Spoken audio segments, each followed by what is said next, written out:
네. 다시 한 번 더 인사하죠. 새해 복 많이 전하세요. 새해 복 많이 전하세요.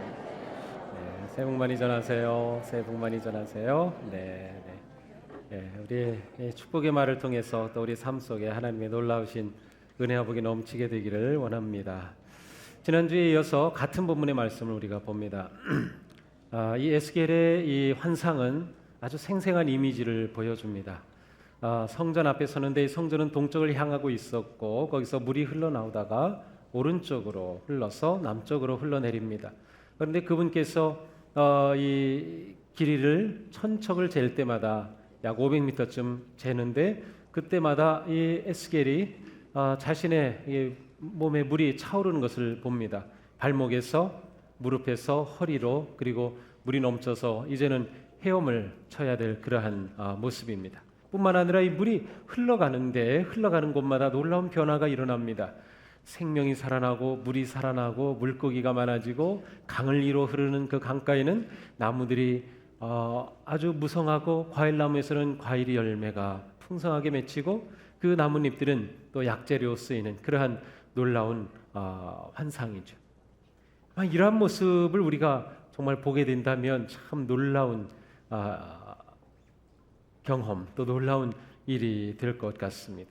우리는 지난주에 여기서 흘러나오는 이 물 그리고 이 물이 나온 그 근원인 성전이 누구를 의미하는지를 보았습니다. 그것은 곧 성전이신 예수 그리스도 그리고 생명의 물이 되신 예수 그리스도라고 하는 것을 보았습니다. 궁극적으로 이 에스겔의 예언은 에스겔의 환상은 예수 그리스도를 통하여 이루어지는 그러한 놀라운 하나님의 은혜와 복의 세계 하나님 나라의 모습을 보여주고 있는 것이죠. 자, 다시 한번 우리는 요한복음 7장의 말씀을 보게 됩니다. 명절의 가장 중요한 날인 마지막 날에 예수께서 일어서서 큰 소리로 말씀하셨다. 목마른 사람은 다 내게로 와서 마시라. 나를 믿는 사람은 성경에 이른 것과 같이 그의 배에서 생수가 강처럼 흘러나올 것이다. 이것은 예수를 믿은 사람들이 받게 될 성령을 가리켜서 하신 말씀이다. 자, 여기서 명절의 마지막 날은 오순절을 말합니다.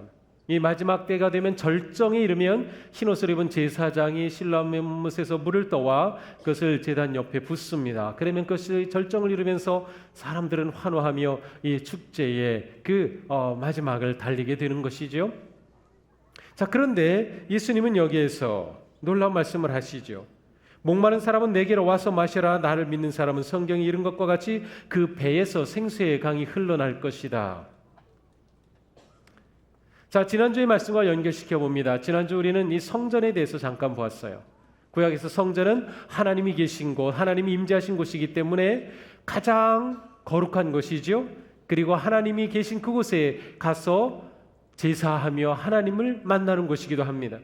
이스라엘 백성들의 모든 신앙의 중심은 바로 성전이었어요. 성전으로부터 모든 것이 그들의 믿음의 그들의 신앙의 모든 것이 이루어지는 것이죠. 항상 그들의 마음은 성전을 향해야 했고 성전을 찾아가야 했고 성전에서 제사드려야 됐고 분향해야 했으며 성전에서 하나님을 배웠어요.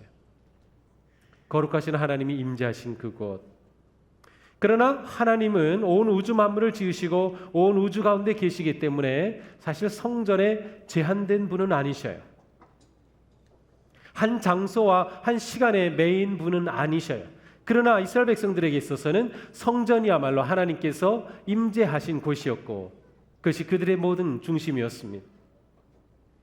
예수님은 이 땅에 오셔서 곧 자신이 성전이라고 말씀하셔요. 왜냐하면 예수님은 이 땅에 오신 하나님이셔요.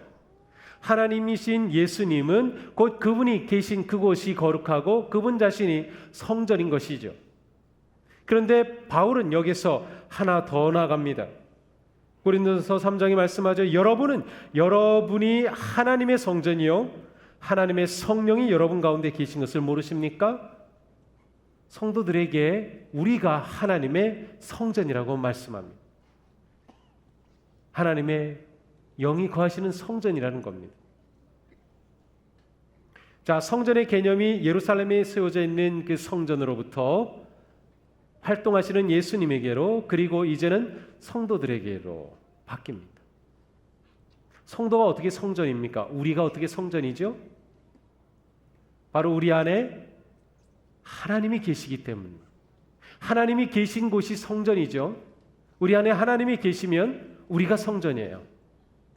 자, 예수님께서 말씀하실 때 누구든지 내게 와 목마른 자는 내게 와서 마셔라. 그 배에서 생수의 강이 흘러날 것이다.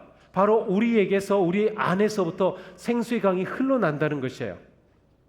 그리고 그것은 성령을 그들이 받게 될 성령을 가리켜서 하신 말씀이라고 했어요.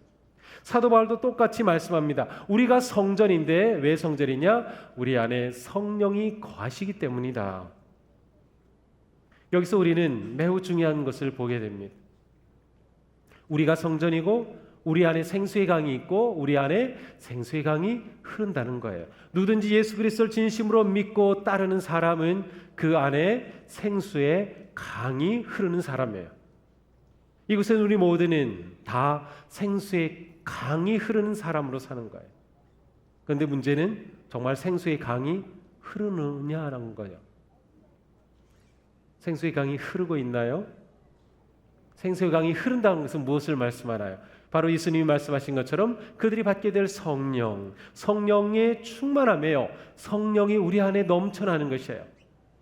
성령의 충만함이라는 것은 우리가 온전히 성령의 다스리심 가운데 거하는 것을 말해요. 성령님이 우리를 완전히 다스리셔요. 성령이 우리를 다스리시는 이미지가 오늘 본문을 통해서 잘 나타나고 있어요. 에스겔의 환상 가운데 500m를 갈 때마다 물이 점점 타오릅니다. 그리고 마침내 그는 걸을 수 없는 그런 상태가 되죠. 헤엄쳐야만 되죠. 헤엄쳐야 될 상태가 바로 성령 충만함의 상태입니다. 에스겔의 이 환상은 성령 가운데 하나님을 믿고 예수 그리스도를 믿어 하나님의 자녀가 된 사람은 그 안에 생수의 강이 흐르는데 처음에는 발목밖에 흐르지 않아요. 열심히 예배 자리는 와요. 그러나 더 이상 성장하지 못한다면 거기에 머무르는 거죠. 그러나 거기로부터 조금 더 올라가면 무릎의 자리까지 와요. 무릎의 자리는 어디인가요? 하나님께 무릎의 삶을 사는 거죠. 기도의 자리에 있는 거죠. 하나님과 깊은 교제와 사랑의 관계 가운데 빠지는 그 삶을 살기 시작하는 거죠. 그러나 더 깊어지게 되면 허리까지 물이 차오르는 거예요. 내 중심적인 내 생각, 내 뜻으로 일하고 내 욕심의 기도를 하던 것이 이제는 바뀌어집니다. 내가 허리로 섬기는 거죠.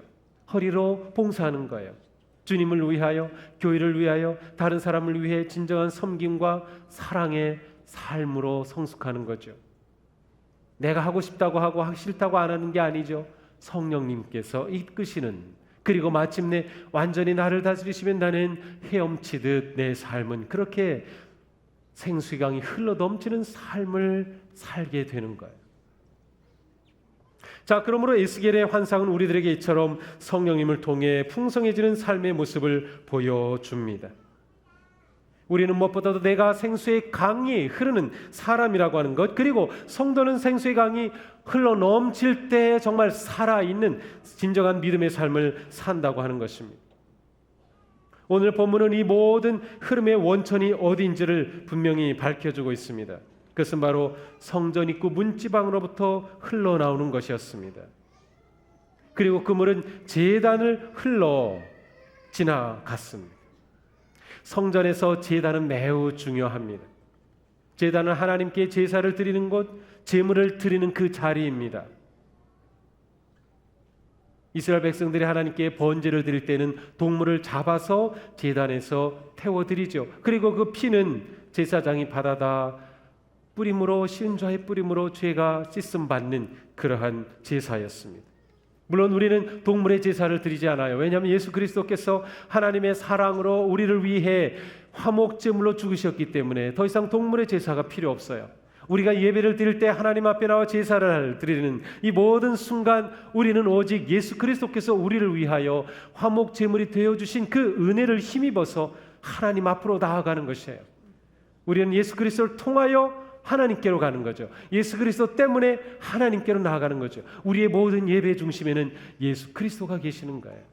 왜 예배당에는 십자가가 있나요? 십자가를 통하여서 우리는 하나님께로 나아가는 거죠. 제단의 물이 흐른다라고 하는 것은 바로 예수 그리스도의 십자가의 보혈이 제단을 통하여 그리스도의 그 놀라운 보혈로 말미암아 놀라운 풍성한 역사가 나타나는 것을 보여주고 있습니다. 성전의 물이 성전 입구의 문지방으로부터 흘러나왔어요. 이 문지방은 일종의 경계선입니다. 이곳을 안으로 들어가면 거룩한 성전이지만 밖으로 나가면 세상입니다. 성전으로 볼 때는 가장 낮은 자리죠. 왜냐하면 세상과 맞대어 있는 곳이니까. 세상으로 본다면 가장 거룩한 자리죠. 성전으로 들어가는 자리이기 때문이죠. 바로 이 자리는 진정으로 하나님 앞에 나아가는 그러한 문이었어요. 그곳으로부터 놀라운 은혜가 흘러넘치는 제단이 제물이 드려지고 분향하는 그러한 놀라운 예배가 일어나는 것이었어요. 시편의 시인은 기도합니다. 나의 기도가 주의 앞에 분향함과 같이 되며 나의 손드는 것이 저녁 제사같이 되게 하소서. 요나는 고백합니다. 내 영혼이 내 속에서 피곤할 때에 내가 여호와를 생각하였더니 내 기도가 주께 이르러 싸우며 주의 성전에 미쳤나이다.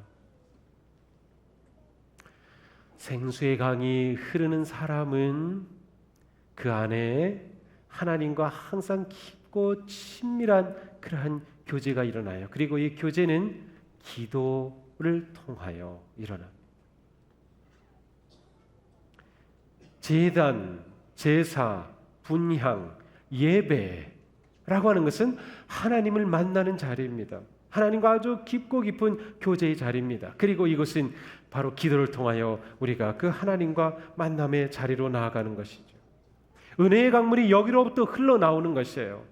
은혜의 강물은 하나님으로부터 나오는 것이에요. 은혜의 강물은 그리스도의 보혈로부터 나오는 것이에요. 이것이 없다고 하면 은혜의 강물은 어디서도 흘러지 못할 것입니다. 그러므로 초대교회부터 성도들은 기도하기를 열망하였고 쉬지 않는 기도하기를 열망하였어요. 왜냐하면 쉬지 않은 기도를 통하여 하나님과 깊고 긴밀한 교제 속에서 생수의 강이 흐르는 그런 진정한 삶을 살 수 있었기 때문이죠. 시리아의 아이삭이라고 하는 분은 이렇게 말합니다. 어떤 사람의 마음속에 성령이 거하시게 되면 그 사람은 기도를 멈출 수 없다. 성령이 그 안에 쉬지 않고 기도하시기 때문이다. 잠을 자든 깨어있든 그 사람은 마음속으로 계속해서 기도하게 된다. 떡을 먹을 때나 마실 때나 일할 때나 쉴 때나 기도의 향기가 그의 마음속에서 자발적으로 떠오르게 된다. 피어오르게 된다. 마음속에서 생기는 아무리 작은 자국도 보이지 않는 하나님을 향하여 은밀하게 부르는 말없는 노래와 같다. 하나님과 끊임없는 교제와 관계, 친밀한 관계, 바로 기도를 통하여 이루어질 때 그의 영혼은 이처럼 멈추지 않는 생명의 강물이 흐르는 은혜의 삶이 된다라고 하는 것이죠. 그러니까 우리에게 있어서 이것은 너무도 중요한 것입니다. 왜냐하면 이 은혜의 강물이 흘러서 어디로 갑니까? 아라바 광야를 지나갑니다. 아라바는 유대의 아주 황무한 곳을 말합니다. 메마르고 황량한 땅입니다. 그러나 강물이 흘러가면서 그 죽은 땅이 되살아납니다. 그 죽은 바다 사해가 되살아납니다. 물고기들이 생겨납니다. 각기 종류별로 나타납니다. 강물이 흐르며 거기에 물고기가 넘칩니다. 어부들이 강가에서 그물을 던져 물고기를 잡습니다. 강가의 나무들은 무성해지며 과일이 넘쳐 맺히게 되는 그런 모습입니다. 생명의 강물이 절망 있는 곳으로 흘러갔습니다. 죽은 곳으로 올라갔습니다. 메마른 곳으로 올라갔습니다. 물은 아래로 내려가듯이 그리스도의 사랑과 은혜의 보혈에 성령의 강물은 바로 이와 같은 곳으로 흘러갑니다.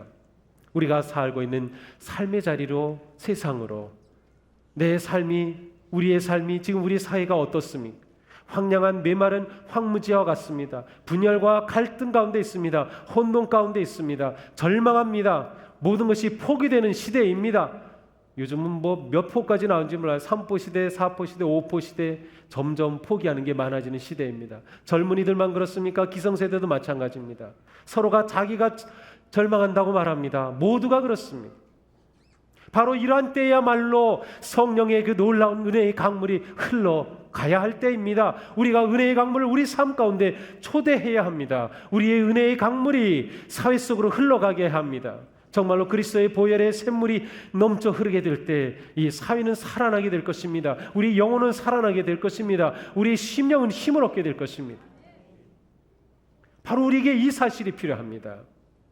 내가 단지 예수 그리스도를 믿고 구원받은 자가 된 것으로 끝난 것이 아니라 내 안에 샘물이 흘러나야 하는 것이죠. 성령의 은혜의 강물이 흘러 넘치는 것이죠. 그리스도의 보혈의 샘물이 흘러 넘칠 때 그 샘물과 같은 보혈이 우리를 새롭게 하시는 거예요. 우리를 소생케 하시는 거예요. 우리를 치유하시는 거예요. 우리를 강건케 해주시는 거죠. 물이 흘러갈 때 어떤 역사가 일어납니까? 메마른 땅이 기름진 땅으로 변합니다. 죽은 사해가 되살아납니다. 물고기가 넘쳐납니다. 생명이 흐르게 됩니다. 풍성함과 치유와 회복과 번영함이 나타나는 거죠. 어디로부터? 바로 성전에서부터 나온 그리스도의 그 생명의 보혈로부터.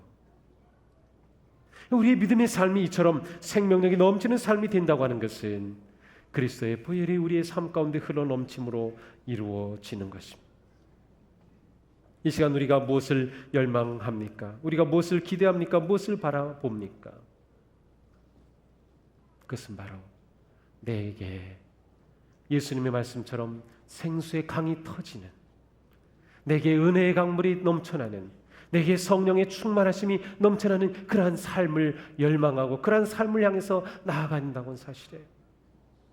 그냥 이대로 머물러서 그대로 좌절과 그냥 절망과 기대와 아무것도 없는 그런 메마른 삶이 아니라 하나님께서 우리를 향해 이처럼 놀라운 계획을 가지고 계시며 에스겔의 환상을 통해 보이신 그 놀라운 하나님의 뜻은 지금도 우리에게 여전히 유효하다. 우리도 그러한 삶을 누릴 수 있다. 우리도 그와 같은 회복과 치유의 인생의 길로 나아갈 수 있다고 하는 그런 소망을 가지고 예수 그리스도의 그분의 그 보혈과 생명을 초대하시기 바랍니다. 모시기 바랍니다. 주님 오셔서 제 마음을 적시어 주옵소서. 제 인생을 적시어 주옵소서. 제 인생을 은혜의 강물에 던지겠습니다. 메마른 제 심령을 다시금 윤기나게 하시고 절망한 제 삶을 소망이 넘치게 하시고 황량한 제 인생이 주님의 은혜로 번영하는 인생이 되게 하옵소서.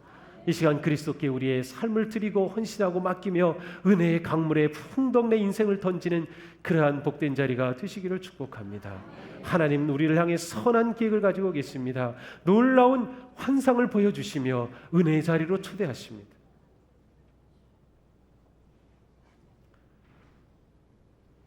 새해를 맞아 믿음으로 나아가는 우리의 삶이 올 한 해 동안도 우리 가운데 생수가 넘쳐나는 생명의 강물이 흘러 넘치는 그런 은혜의 삶, 복된 삶, 성령 충만한 삶 되시기를 축복합니다.